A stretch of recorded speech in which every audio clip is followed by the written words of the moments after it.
Foi convidado a fazer investigações para a empresa Geobond Procomp, fabricante das urnas eletrônicas e líder no segmento brasileiro da fabricação de caixas eletrônicos, principalmente para bancos estatais, Banco do Brasil, Caixa Econômica Federal e a antiga Nossa Caixa, Nosso Banco. A função era descobrir a infidelidade de funcionários e terceiros em produtos da empresa, ou seja, de funcionários de terceiros que estavam repassando informações confidenciais e fraudando os produtos da empresa. O serviço no qual ele foi incumbido era descobrir, antes da polícia, essas situações, tudo para proteger a imagem da empresa americana e de seus clientes do governo e bancos. César Parra, seja bem-vindo ao Checkmate. Boa noite, Roberto. Boa noite, Daniel. Boa noite aos internautas. Estou aqui à disposição para poder esclarecer tudo em detalhes. Agradecemos a sua participação e vale lembrar que o César Parra, ele tem uma participação muito importante e intensa aí nas redes sociais. Ele já participou de alguns programas também e falou muito sobre essa questão das fraudes das urnas eletrônicas. O que para nós é um mistério, para ele é uma realidade. Afinal de contas, ele participou intensamente dessas fraudes, investigou e trouxe à tona assuntos para lá de polêmicos. E eu gostaria de começar essa sabatina, o César, quais são os tipos de fraudes mais comuns que ocorrem nesse segmento? As fraudes são diversas, tanto em caixas eletrônicos como em urnas eletrônicas. Produto este que é passado pelo TSE e por algumas pessoas como um produto inviolável. Eu sempre falo isso às pessoas, Roberto, Daniel, que o importante é as pessoas refletirem, principalmente o porquê. Essa tecnologia implantada no Brasil, em vários países do terceiro mundo, com alto índice de corrupção, não é utilizada nos Estados Unidos, justamente a sede da empresa. Então as fraudes são diversas. Eu poderia ficar aqui enumerando tantos fraudes em caixas eletrônicos como em urnas eletrônicas, mas as mais comuns são aquelas que o mesário concernado com um outro, ele muda os votos num determinado momento da eleição. Existem também aquelas que algumas pessoas descobriram que projetando um bug, ou seja, bug é um defeito, alguma coisa na urna durante o processo eletivo, ele no final do dia ele consegue transmitir os votos do papel para a urna eletrônica, além de outras fraudes um pouquinho mais complicadas tecnicamente. Ariel? O que fez, como é que surgiu esse convite para você? Qual era a especialidade que você dominava? Como é que você chegou na Procomp? O nome completo é Geobond Procomp. Na realidade, a Geobond é um nome fantasia. Existe Geobond Brasil, Procomp Comércio e Serviço, Procomp Eletrônica e outros tipos de nomes. O convite partiu em 2002. De que forma? Eu trabalhava na prefeitura de Osasco, lotado num departamento da Polícia Judiciária, numa delegacia de polícia. Eu ouvi uma conversa de alguns policiais que a empresa estava fazendo algumas investigações. Alguns policiais realmente faziam alguns bicos relacionados à empresa, clonagem de cartão. E eu me antecipei e liguei. Foi feita uma reunião previamente, eu passei algumas situações, então eu adentrei a empresa, recebi um bom salário, eu tinha informações privilegiadas. Por quê? Porque eu estava dentro da empresa, diferente das pessoas que trabalham no TSE ou que trabalham em qualquer outro segmento ou na própria polícia. Porque eu dormia com a urna e com o caixa eletrônico. Tudo o que eu precisava saber, eu tinha nas minhas mãos, não só eu, como outras pessoas, Daniel. Então eram passadas as informações para mim e eu saía a campo.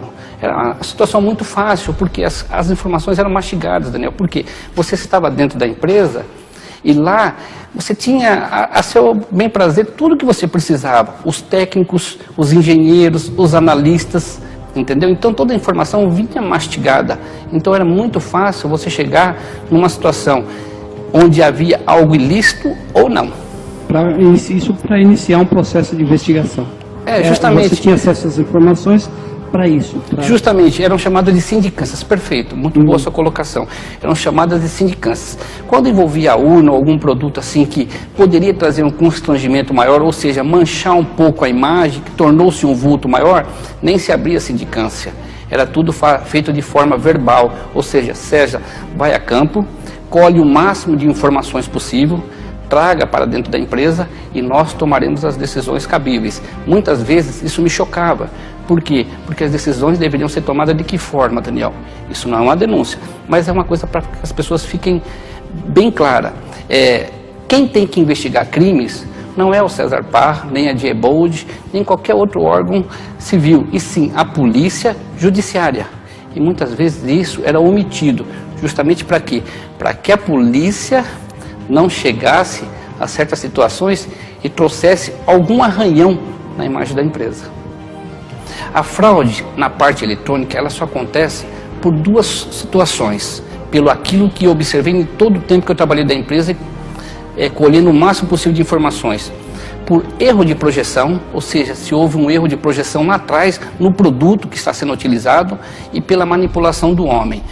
Tudo quanto é feito, existe a manipulação do homem, tudo torna-se 100% inseguro. Não existe nada 99% seguro. Ou 1% seguro. Ou é seguro 100% ou não é seguro. Com relação às eleições, a urna ela não é fiscalizada como ela deveria ser na parte de segurança operacional, não em parte de situação dentro da empresa. Ou seja, muitas pessoas tiveram acesso, muitas pessoas, e o TSE, para as pessoas terem mais conhecimento, o Daniel, o Roberto, o que ocorre? Ele manipulou tudo, ou seja, tudo é o TSE que julga. Se você tentar descobrir uma fraude nas urnas, não adianta você procurar a Polícia Civil. Você tem que procurar a Polícia Federal encaminha para o TSE, aí o TSE vai julgar para ver se tem fraudes. Com relação às fraudes a presidente, eu trabalho com números. O que ocorre? Uma das informações que um dos analistas me passou, o Roberto, o Daniel, é que o eleitor não percebe isso, justamente o que é? Se você puxar, Roberto, as eleições sempre utilizadas pela urna eletrônica, é sempre na média 5% de brancos, 5% de nulos e 20% de faltosos. Como se alguém soubesse, Daniel, Roberto, que daria esse percentual. É a média 23, 18, mas a média é 20%. Você imagina que isso possa ser programado? Olha, eu vou falar uma coisa para você. Eu trabalho com coisas concretas, porque indícios é o que mais existe. O que ocorre? É importante que você fique sabendo disso. Coincidências existem, perfeito ou não? Em uma urna, 2 urnas, 3 urnas, mas em 389 mil urnas, é coincidência? Ou seja, se vocês pegarem, isso é um deixo para os candidatos, até que eu achava que isso ia chegar no final da conversa, mas é bom que vocês toquem nesse assunto. A coincidência que você se refere é a repetição desses percentuais? Justamente, é muita coincidência em 389 mil urnas. Eu acho que não é coincidência, né? Ou seja, era muito fácil, Daniel, você pegar 10, 15 pessoas de má índole e infiltrar, que teriam acesso, poderiam fazer certas situações que o homem de má índole pode fazer. Agora, esse tráfego que você citou em relação à eventual constatação de irregularidades, tinha que passar primeiro pela Polícia Federal e depois voltar ao TSE, é porque a eleição é uma questão de segurança nacional, é isso? Perfeitamente, só que é justamente isso que não ocorria, porque urnas encontradas, urnas clonadas encontradas, situações que demonstravam que houve erro em algumas situações, porque a urna era programada no momento, depois ela é reaberta no outro, no log aparecia certas situações nebulosas, que deveriam ter um pouquinho mais a fundo, mas é aquele negócio, como é que eu vou ir contra mim mesmo? Ou seja, o TSE ele nunca vai julgar e falar assim, olha, eu não sou competente, eu errei. Isso não é tão seguro como parece. Eu comento isso na área de segurança. Ou é seguro 100% ou não é seguro. Não existe, Daniel, 99% e 1% de insegurança. Então não é seguro. Você veja bem, há poucos dias atrás, o TSE, sempre próximo das eleições, ele lança uma situação para que alguns técnicos vão lá, convidados, tentar violar as urnas. perfeito? Só que ele priva essas pessoas de certas situações. Vai até aqui, daqui para frente não vai mais. Agora você imagina uma pessoa que trabalha dentro de uma empresa, que ele dorme com a urna, ele fabrica a urna, ele quebra a urna, ele está 24 horas com a urna, ele está 365 dias com a urna. Não apenas 4 ou 5 dias, como o TSE pede, entendeu? Eu sempre faço isso com os meus amigos. Pega uma urna e dá para uma pessoa e fala assim, ó, fica aí 5 meses, 6 meses, depois você tenta fraudar. Não privar. Então, realmente, a gente passou a acreditar que a mentira é verdade. Aproveitando exatamente esse teu conhecimento nessa área de urnas eletrônicas, inclusive com as empresas que o senhor trabalhou, o senhor tem conhecimento de alguém que tenha se beneficiado com essas fraudes, politicamente falando? Se você pesquisar um pouquinho mais, se você procurar, o seu internauta vai observar que na parte do Nordeste, algumas pessoas nas pesquisas não iam ganhar nunca, nunca. Porque a diferença era muito grande, porque a pesquisa sempre dá 4 para cima, 4 para baixo.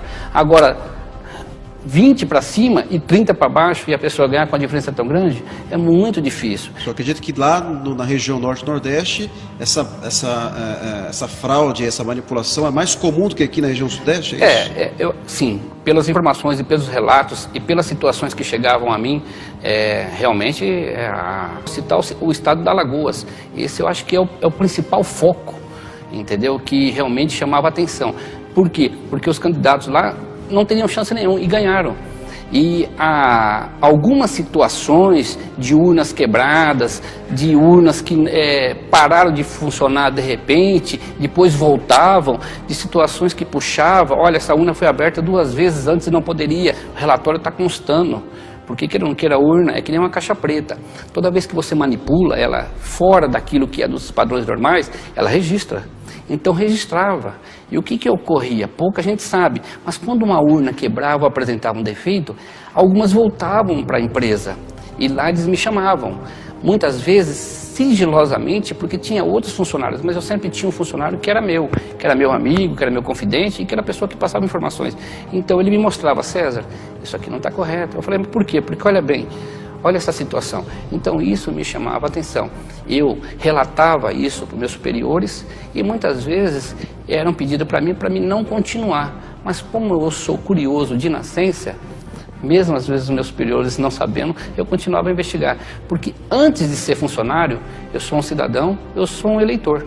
Deixa eu entender, César, no caso, quando você se refere a esse determinado candidato que tinha um percentual na pesquisa, projetado pela pesquisa, que depois não se não se concretizava na votação, é isso, né? Havia uma diferença muito grande. Em tese, esse sujeito foi lesado, ele não interessava que ele vencesse a eleição, é isso? Eu levei essas informações para um analista da empresa, um engenheiro da empresa, e falei, olha, chegou essa informação assim, assim, assado. Ele falou, César, uma pessoa com autoconhecimento que mexer com a urna, fique de olho nas pesquisas, César. Por quê? Porque olha essa cidade, e ele citou uma cidade, se vocês me permitirem, eu até cito a cidade. Entendeu? Uma cidadezinha do interior de São Paulo.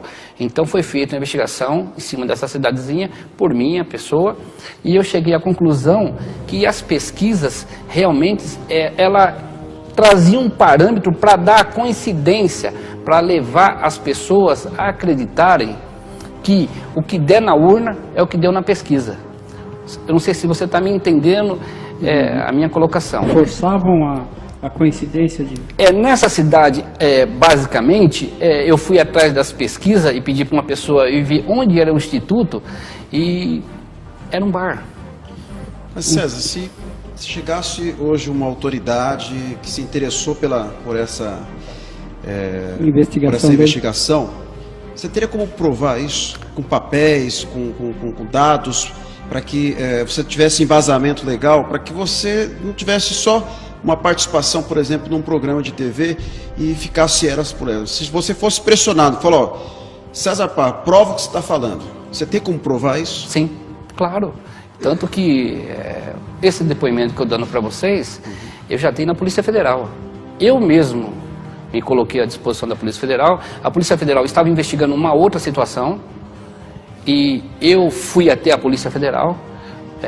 Eles estavam investigando uma situação onde eu sou vítima, que a própria empresa na qual eu trabalhei passou a me monitorar através de grampos telefônicos, através de situações ilegais, justamente para saber o que eu sabia e com quem eu estava falando. Já quando você ainda trabalhava lá, ou quando você já tinha se desligado dela? Quando eu saí, Daniel. Quando eu saí, eu senti que eu estava sendo seguido, mas aí houve uma situação onde umas pessoas reuniram várias situações de Era espião.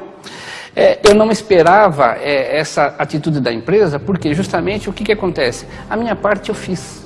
Porque toda vez que foi pedido para mim fazer uma investigação de campo, Daniel, relacionado não só às urnas como caixa eletrônico, porque o principal carro-chefe era os caixas eletrônicos, as fraudes nos caixas eletrônicos. Então, realmente, eu me dediquei demais e eu acho que trouxe um desconforto.